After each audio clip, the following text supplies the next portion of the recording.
Hello friends, welcome to our channel. So நமக்கு இன்றைக்கி என்ன வந்திருக்கோன்னா, சென்னை ஜெருங்கம்பாக்கம் பிஜிஎன் உள்ளே வந்திருக்கோம் அப்பார்ட்மெண்ட்டில். இதுமாதிரி கால் பண்ணி கூப்பிட்டுருந்தாங்க, உங்கள் யூடியூப் சேனல் பார்த்தேன். ஸோ எனக்கு இந்தமாதிரி பாத்ரூம் ஃப்ளோர் வழியாக கீழே கிரவுண்ட் ஃப்ளோர் வரைக்கும் சீலிங்கில் தண்ணி நிறைய லீக் ஆகுதுனாங்க. சரி, நம்மளும் விசிட் பண்ண போயிருந்தோம். செக் பண்ண போனால் தெரிஞ்சது ஓவரால் மேலே எல்லாம் டைல்ஸ் ஜாயின்ட்லாம் கவராகி தான் இருந்துச்சு. பட் எப்படி லீக் ஆகுதுன்னு தெரில எனக்கு. ஏன்னா அங்கே லைட்டாக கேப் இருந்துச்சு. ஸோ மேபி அதனால வந்துருக்கலாம்னு சொல்லி விட்டேன். அப்போ எனக்கு லைட்டாக டவுட் இருந்துச்சு, நல்லா தானே இருக்குது, இது எப்படி வரதுக்கு வாய்ப்பு இல்லையே அப்படின்னு. ஒரு 2 to 3 years தான் ஆகுதுன்றாங்க டைல்ஸ்லாம் போட்டு. மேபி இருக்கும். சரி, ஓகே, நம்மளும் கட் பண்ணும்போது ஏன்னா கட் பண்ணுறப்ப எனக்கு தெரிஞ்சிடும். ஏன்னா சம்டைம்ஸ் மிஷினும் உள்ளே போகாது, அந்த ஸ்ட்ராங்காக இருக்கும் அந்த கேப்லாம். சில உள்ளே சல்லுன்னு போயிடுச்சுன்னா சுத்தமாக இல்லைன்னு அர்த்தம். அதனால தான் தண்ணி நிறைய லீக்கேஜ் ஆகணும். அது மாதிரி இந்த வீடியோ பார்த்திங்கன்னா இப்போ ஜெரோட் பண்ணுறதுக்கு முன்னாடி இந்த வீடியோ ஃபுல்லாக. ஸோ அதனால் அவங்க கிளியராக பார்த்துட்டு வரணும் எப்படி இருக்கான்னு. போட்டதுக்கப்புறம் எப்படி இருக்குன்னு நான் உங்களுக்கு காட்டுறேன் ஆஃப்டர் 2 minutes.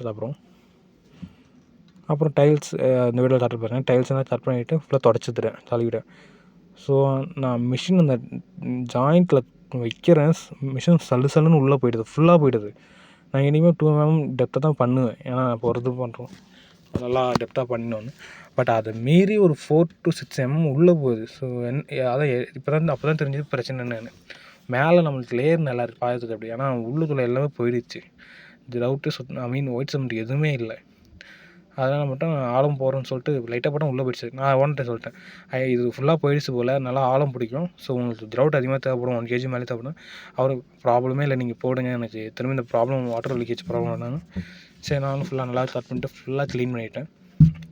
உங்களுக்கு வீடியோ பார்த்தீங்கன்னா தெரியும், சைடு அந்த ஸ்டட்டிங்கனோட நான் ஃபுல்லாக ஆழமாக கட் பண்ணி வச்சுருப்பேன். இங்கே அந்த ஜாடி சுற்றி, வெஸ்டர்ன் சுற்றி எல்லா இடத்துலையும் நம்ம கிரவுட் போட்டுருவோம். ப்ளஸ் பண்ணுறது ப்ராசஸ் கிளியராக பண்ணுறோம். ஸோ இதுக்கப்புறம் காட்ட போகிறேன். ஜெரோட் போட்டதுக்கப்புறம் எப்படி இருக்குன்னு நான் காட்டுறேன். மோஸ்ட்லி நான் ஜெரோட் போடுறப்ப என்னால் வீடியோ எடுக்க முடியல. நான் ஒரு ப்ராசஸ் முடிச்சுட்டு ஒன்றா வீடியோ எடுத்து போட்டுன்னு இருக்கேன். ஓகேங்களா? ஸோ இதுதான் கஸ்டமர் வந்து ஒயிட் கலரு போதுன்ட்டாங்க. ஸோ அதனால் ஃபுல்லாக சுற்றி போட்டு பாருங்க. வாஸ்டால் கூட எண்டில் கூட போட்டிருப்போம். ஸோ ஸ்டட்டிங்லேருந்து ஜாடி சுற்றி அப்படி வச்சு சுற்றி எல்லாமே போட்டு வச்சுருப்போம் ஜெரோட்டிங். ஸோ கஸ்டமர் வந்து ஒயிட்டாக கேட்டிருந்தோம், அதனால் போட்டுடணும் ஒயிட்டை. ஏன்னா இப்போ லுக்கில் அட்ராக்டாக இருக்கும், அதனால் போட்டாச்சு.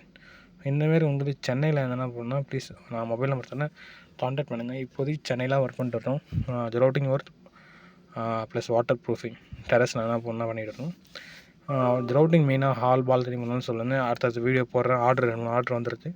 உங்களுக்கு போக நான் வீடியோ போடுறேன். ப்ளீஸ் சப்ஸ்கிரைப் பண்ணிக்கோங்க. அப்போ தான் நான் போகிற லேட்டஸ்ட் வீடியோ உங்களுக்கு நோட்டிஃபிகேஷனாக வரும்.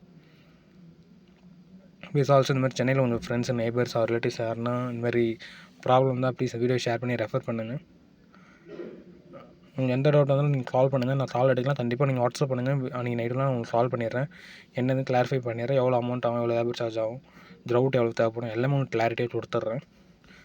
தேங்க்ஸ் ஃபார் வாட்சிங் த வீடியோ.